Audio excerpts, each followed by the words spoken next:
The last thing Bob Knight abused on his way out of Indiana were the rules that school president Miles Brand imposed almost 4 months ago.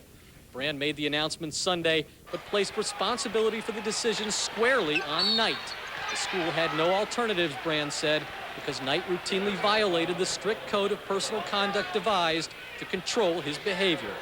Let me give you some examples of Coach Knight's behavior in the last 17 weeks that is uncivil, defiant, and unacceptable. There have been several attempts to embarrass Indiana University. In private and public, Coach Knight has made angry and inflammatory remarks about the university officials and Board of Trustees. There has been an incident in the recent past in which Coach Knight verbally abused a high-ranking female university official in the presence of other persons. This angry outburst in his office was completely unnecessary and inappropriate. The problem is that we have a continued pattern of unacceptable behavior, similar to the pattern we had prior to May 15, except it's gotten worse. Brand was making it clear his decision was not a knee-jerk reaction to accusations made last week by a freshman student who claimed Knight grabbed and berated him.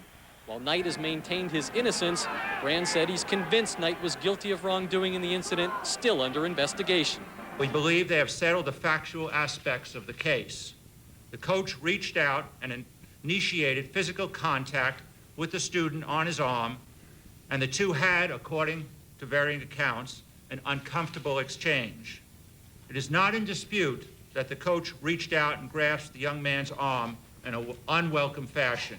In their final conversation Sunday morning, which lasted 10 minutes, Brand said Knight expressed a desire to continue coaching in Indiana and offered no apologies. The coach did say he felt he did not do anything wrong. Brand says he has no regrets about the last chance he accorded Knight back in May.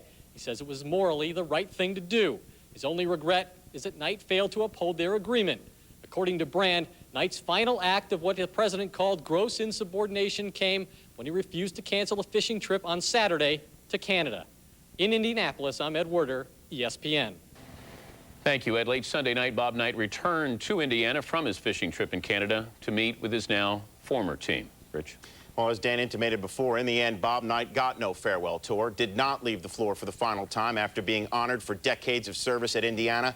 No, instead, the last public appearance of Bob Knight as Indiana basketball coach was drawing diagrams on a blackboard for the media, almost illustrating the logistics of his seemingly unnecessary encounter with a student who was 5 years from being born when Knight won his first title at Indiana. A shocking conclusion to his stellar Indiana career, one that sparked protests on the Indiana campus. That's, I guess, a form of protest that brought about police and riot gear. Hundreds marched on the home of University President Miles Brand, resulting in a handful of arrests. A banner hung from a campus balcony that read, quote, "Burn in hell, Brand." Elsewhere, one protester burned student Kent Harvey in effigy. Outrageous. Well, as for Knight's players, they were shocked as well. Just the players kind of in disbelief. I think that a lot of us figured Coach Knight would be here for the duration of our careers, and I think that with him leaving before the season even started, it's kind of surprising for us. We all had hoped that he would be able to live up to that policy, and yeah, I expected that he could. Is it tough to do that? Yes, but I expected that he would. I think Bob just didn't seize fully upon the opportunity that was given him.